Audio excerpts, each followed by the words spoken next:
Seguro que todo el mundo conoce el cuento de Cenicienta, ¿no? Esa historia de la bondad que siempre tiene su recompensa, el final feliz, el zapatito de cristal. Pero, ¿y si les digo que esa es solo una versión? ¿La versión bonita, la que nos contaron para dormir? Hoy vamos a desenterrar una historia mucho, pero mucho más antigua. Y sí, también mucho más oscura y la verdad, fascinante. Así que vamos a hacer un ejercicio. Olvidemos por un momento todo lo que creemos saber de Cenicienta. Porque, ¿qué pasaría si la protagonista no fuera exactamente una víctima? ¿Qué tal una asesina? Sí, como lo oyen. Antes de que la bondad fuera su principal característica, la heroína de este cuento tenía, digamos que otros talentos, unos bastante más peligrosos. Miren, el contraste es brutal.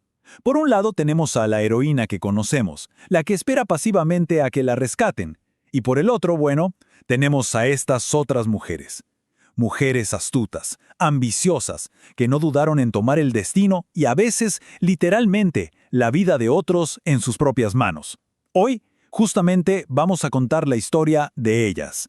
Bueno, para entender esto, tenemos que viajar. Y mucho. Vámonos casi 2000 años atrás en el tiempo. Y no a un reino de fantasía de esos de los cuentos, sino a un lugar muy real, las arenosas orillas del antiguo Egipto. Ahí es donde encontramos la primerísima versión conocida de esta increíble historia. Es que esto es increíble. El personaje de Cenicienta, o bueno, su arquetipo, ha sobrevivido milenios. Se ha ido adaptando, transformando con el tiempo. Así que para entenderlo bien, empecemos por el principio de todo. Vámonos al siglo I a conocer a una joven llamada Ródope. A ver, Ródope no tiene nada que ver con la Cenicienta que imaginamos. No era la hija de un noble que cayó en desgracia, no. Era una esclava. Una joven griega vendida en Egipto, una tierra totalmente extraña para ella.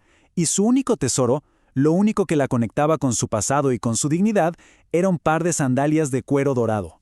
Aquí olvídense de la hada madrina, de las calabazas que se hacen carrozas, nada de eso. Es que la magia en esta primera versión es otra cosa. Es algo mucho más grande, más solemne. No viene de una varita mágica, que viene directamente de los dioses. Son ellos los que se meten, los que deciden cambiar el rumbo en la vida de una simple mortal. Y la trama, fíjense, es súper simple pero a la vez muy poderosa. De repente, un águila, que en ese entonces era como un mensajero de los dioses, baja y elige a Ródope. Se lleva su sandalia y se la deja caer al faraón. Y ojo, el faraón no está buscando amor, no es una historia romántica. Él lo ve como una señal divina, un destino que tiene que cumplir. Es una historia que básicamente habla de la fe, de creer que hay fuerzas superiores que al final arreglan las injusticias del mundo. ¿Ok? Dejamos Egipto y damos un salto enorme en el tiempo. Vámonos unos 1500 años hacia adelante, hasta la Italia del siglo XVII, porque aquí la cosa cambia y mucho. La protagonista de esta versión no se siente esperar ninguna ayuda de los dioses, no. Ella misma se convierte en la fuerza del cambio, y lo hace de la forma más brutal que se puedan imaginar. Les presento a Sesola. Ella es nuestra protagonista aquí. Y Sesola está sencillamente harta del maltrato de su madrastra. Así que un día, escuchando las ideas, digamos, venenosas de su institutriz, decide que ya basta. Decide actuar. Su historia no tiene nada que ver con la paciencia. Esto es pura ambición, pura conspiración. ¿Y el plan? El plan es escalofriante. Más que nada por lo simple y lo frío que es. Sesoya no es ninguna víctima pasiva, para nada. Ella es la que planea y ejecuta un asesinato. Ella cree que, eliminando a la madrastra y poniendo a su amiga, la institutriz, en el poder, ya está, problema resuelto, felicidad asegurada. Pero claro, se equivoca. ¿Y de qué manera? Resulta que la institutriz, que ahora es su nueva madrastra, no venía sola, traía un pequeño secreto con ella. 6 pequeños secretos. 6 hijas que tenía escondidas y que, por supuesto, se van a encargar de hacerle la vida a Sesoya todavía más miserable de lo que ya era. Aquí el zapato tampoco es de cristal, ¿eh? Es una chianela, que era un tipo de calzado real de la época, con una plataforma de corcho.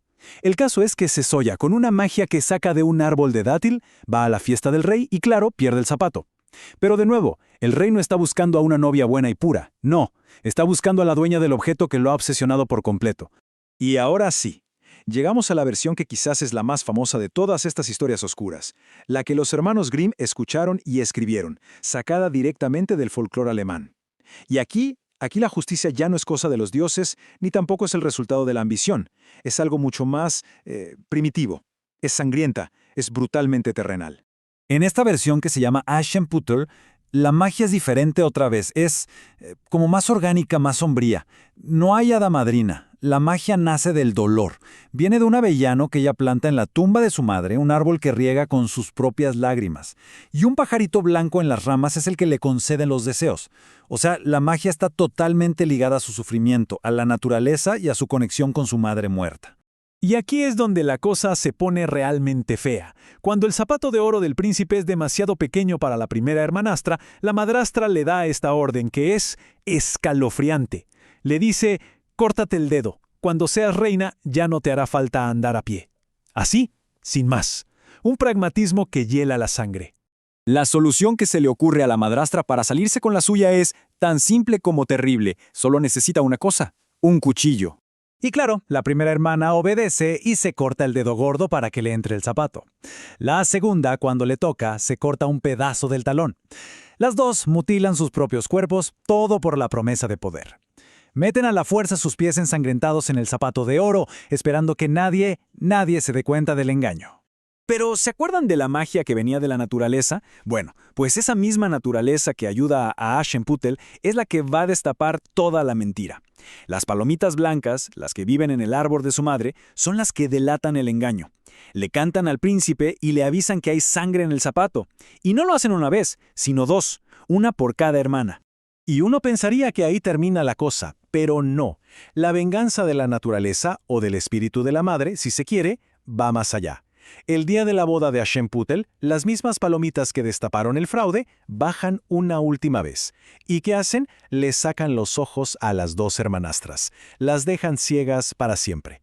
Una justicia poética, sí, pero absolutamente terrible. A ver, hagamos un recuento. Tenemos una esclava que es elegida por los dioses, una asesina que actúa por pura ambición, y una joven que consigue su venganza gracias a la magia de la naturaleza. Son tres historias que parecen súper diferentes, ¿verdad?